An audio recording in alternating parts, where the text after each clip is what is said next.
Loose கூதி மாதிரி தலையில இருக்கானுங்க ப்ரோ, எல்லாரும் லூஸ் கூதி ப்ரோ. இந்த ஐயா நமஸ்காரம். எல்லோரும் எப்படி இருக்கீங்க? இதுதான் என்னோடய ரூமே. ஸோ ஆரம்பிக்கலாமா? உங்கள் எல்லாருக்குமே ஹாப்பி நியூ இயர். கரெக்டாக இப்போ டைம் எத்தனைனா ஜனவரி 1 நைட்டு 10:30 மணி ஆகுது. அப்படியே நம்ம 24 மணி நேரத்துக்கு பின்னாடி போனோம்னா இந்த நியூ இயர் செலிப்ரேஷன் பண்ணுறதுக்காக எல்லார் கேங்க்லேயும் ஒரு ட்ரிப்பு போவாங்க. அட்லீஸ்ட் ஒரு கேக்காவது வெட்டி செலிப்ரேட் பண்ணுவாங்க. அதே மாதிரி தான் என்னோட ஃப்ரெண்ட்ஸ் கேங்கும் பண்ணும். கேக்கை வெட்டலை, எங்கேயாச்சும் பைக்கில் லாங்கா போகலாம் அப்படி நேற்று சடனாக எங்கேயாச்சும் போகலான்னு பிளான் பண்ண இடம் தான் பாண்டிச்சேரி.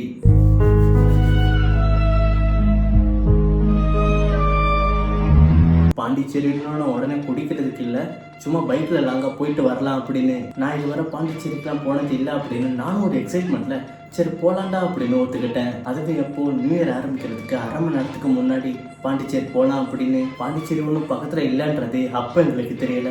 ஏரியாவில் எல்லாரும் சொல்லுவாங்க பாண்டிச்சேரி பக்கத்தில் தான் இருக்குன்னு. அதே மாதிரி தான் நானும் சரி பக்கத்தில் தான் இருக்குமோ அப்படின்னு ஒத்துக்கிட்டேன். அதுக்கப்புறமா தான் நான் கூகுள் மேப்பில் பார்க்கும்போது தெரியுது இங்கேருந்து கிட்டத்தட்ட 150 கிலோமீட்டருக்கும் மேலே பாண்டிச்சேரி இருக்குது அப்படின்னு. நாங்கள் இருக்கிற இடம் வந்து சென்னையில் இருக்கிறோம், கோயம்பேட்டில் இருக்கிறோம். அப்போ சரி ஓகே போகலான்ட்டு நாங்களும் பிளான் பண்ணி இப்போ ஃப்ரெண்டை வேற கிளப்பணும். ஒரு ஃப்ரெண்டோட டைப் எப்படின்னா அந்த மாதிரி இருப்பான். அவன் தான் இந்த பிளானே போட்டது பாண்டிச்சேரி போகலாமா அப்படின்னு. இன்னொரு ஃப்ரெண்ட் எப்படின்னா நல்லவன் தான், ஆனால் என்ன இந்த ட்ரெஸ்ஸிங் பண்ணுறதுக்கு டைம் தான் ரொம்ப எடுத்துப்பான். அவன் வந்தது எப்போனா 12:50க்கு தான் வரான். சரி ஓகே இப்போ 3 பேர் வந்துட்டோம், இனிமேட்டு கிளம்புறது தானே பிளான் அப்படின்னு பார்த்துக்கிட்டு இருக்கும்போது என் ஃப்ரெண்டு ஒருத்தன்ல கிறிஸ்டின், அவன் ஜீசஸை பக்கமாக வரமாட்டான் அப்படின்னு சர்ச்சுக்கு கூட்டிகிட்டு போயிட்டான். அப்போ 12 மணி ஆகுது, புது வருஷமும் பிறகுது. சரி ஓகே ஜீசஸ்ட்டு அப்படியே ஒரு வணக்கத்தை வச்சுட்டு போகலாம் அப்படின்னு அவரை கும்பிட்டு போனால் அடுத்து தான் மெயின் பிரச்சனையாக வந்துச்சு. இப்போதைக்கு நண்பர் 1 ரெடி, நண்பர் 2 ரெடி, இப்போ 3 பேர் இருக்கும். இப்போ 4வது ஒருத்தன் வரான்ட்டு அப்போ தானே பைக்கில் ஈக்குவலாக இருக்கும் 2 பேர் போகிறதுக்கு. 4வதாலாம் இருக்கட்டும் அப்படின்னு ஒருத்தனை தெரிஞ்சவனையும் கூப்பிட்டோம். அப்போ ஓகே இப்போ எல்லாம் கரெக்டாக இருக்கு, 4 பேர் டிசென்ட்டாக போயிட்டு டிசென்ட்டாக வரலான்ட்டு தான் இருந்தோம். அப்போ தான் இந்த ட்ரெஸ்ஸிங் பண்ணுற ஃப்ரெண்டுன்னு ஒருத்தன் இருந்தால அவன் இன்னொருத்தனையும் கூப்பிடலாம் மச்சான் அப்படின்னு சொல்லிக்கிட்டு அவன் இன்னொருத்தனையும் கூப்பிட்டான். அவன் என்னெல்லாம் நல்லா தூங்கிக்கிட்டு இருந்தவனை போட்டு அடித்து எழுப்பி கூட்டிகிட்டு வந்துட்டு இப்போ பைக் இல்லை, எப்படி ஒரு பைக்கில் 3 பேர் போக முடியும்? அதனால இன்னொரு பைக்கையும் ரெடி பண்ணிட்டு இப்போ அவனுக்கு யாராவது வேணும்ல, அதனால பக்கத்தில் போகிற ஒரு பையனை பிடிச்சி லாக் பண்ணி டே வாடா பாண்டிச்சேரி போகலாம் அப்படின்னு கூட்டிகிட்டு போயிட்டோம். அந்த பையனை ரொம்ப எக்ஸைட் ஆகிட்டான், ஐயோ பாண்டிச்சேரியா வாங்க போகலாம் அப்படின்னு. அப்போ இப்போ எல்லாம் ரெடி, 6 பேர் 3 பைக் பறக்கலாம், நியூ லைஃப் நியூ பிகினிங் ஆரம்பிக்கலான்னு பார்த்தா அப்போ தான் வந்தான். யாருன்னு கேட்குறீங்களா? இவன் தான்.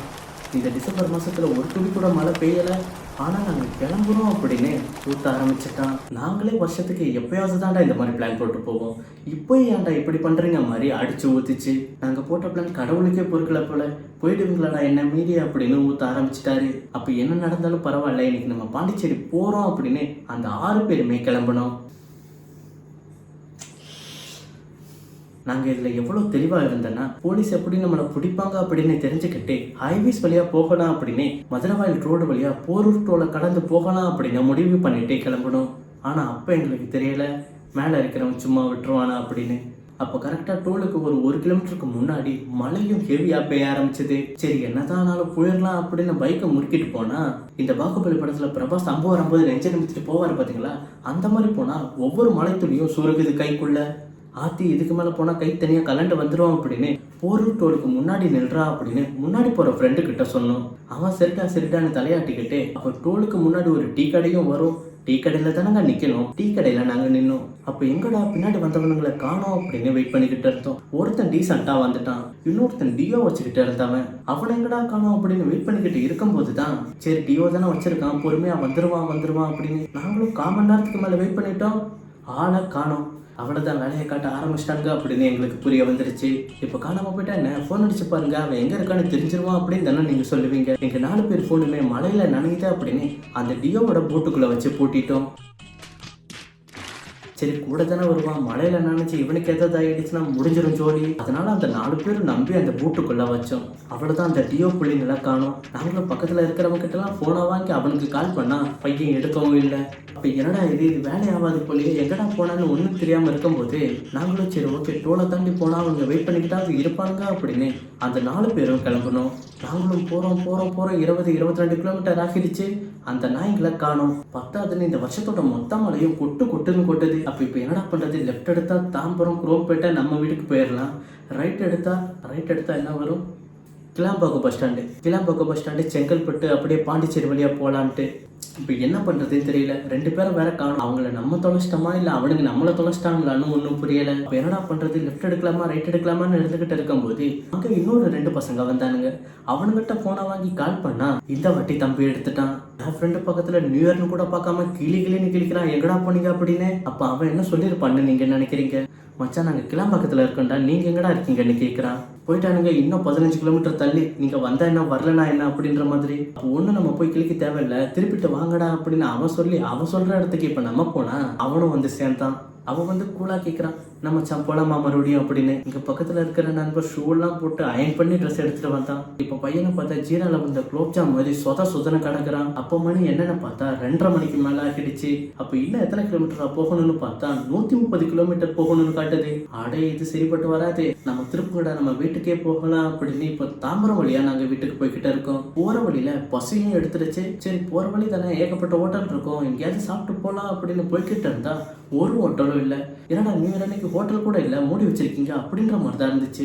அப்போ அப்படியே பொறுமையாக ஏர்போர்ட் வழியாக வந்து ஒரு ஹோட்டலும் இல்லை. அப்போ என்னடா பண்ணுறது? வருஷம் ஆரம்பிச்சு இன்னும் 1 hour 2 hour கூட ஆகலை, அதுக்குள்ளே இப்படி கஷ்டப்பட்டுக்கிட்டு இருக்க மாட்டான்னு தோணுச்சு. அப்படியே போங்கடா நீங்களாச்சும் உங்கள் நியூ இயர் ஆச்சு அப்படின்னு ஒரு 4 மணிக்கா எங்கே கிளம்பணுமோ அதே இடத்துக்கு வந்து சேர்ந்தோம். எப்படி எங்கள் நியூ இயர் பிளான் நல்லா இருந்துச்சா? என் ஃப்ரெண்ட்ஸ்க்கு எங்களை பற்றி நீங்கள் என்ன நினைக்கிறீங்கன்றத கமெண்ட்ல சொல்லிடுங்க. அப்படியே இந்த மாதிரி உங்கள் நியூ இயர் செலிப்ரேஷன் எப்படி போச்சுன்றதையும் கமெண்ட் பண்ணிடுங்க. இந்த வருஷத்தோட முதல் நாளில் ஒரு நல்ல சீரீஸை பார்த்து முடிச்சிருக்கேன். Other Stranger things season 5 finale. நல்ல வேலை இதுலேயும் சேட் அண்ட் கொடுத்து முடிச்சிருப்பாங்க அப்படின்னு பார்த்தா அப்படிலாம் இல்லை, நம்ம ஸ்டீவ் தப்பிச்சுக்கிட்டான். ஸோ அவ்வளோதான் இந்த வீடியோ உங்களுக்கு பிடிச்சிருக்காது. பிடிக்கலனாலும் இந்த வீடியோக்கு லைக் பண்ணிவிட்டு நம்ம சேனலுக்கு சப்ஸ்கிரைப் பண்ணி வச்சுக்கோங்க. பண்ணிட்டீங்களா? பண்ணுறான் கீழே ஒன்று தானே அழுத்தி விட்றான் அந்த ரெட் கலர் பட்டனை.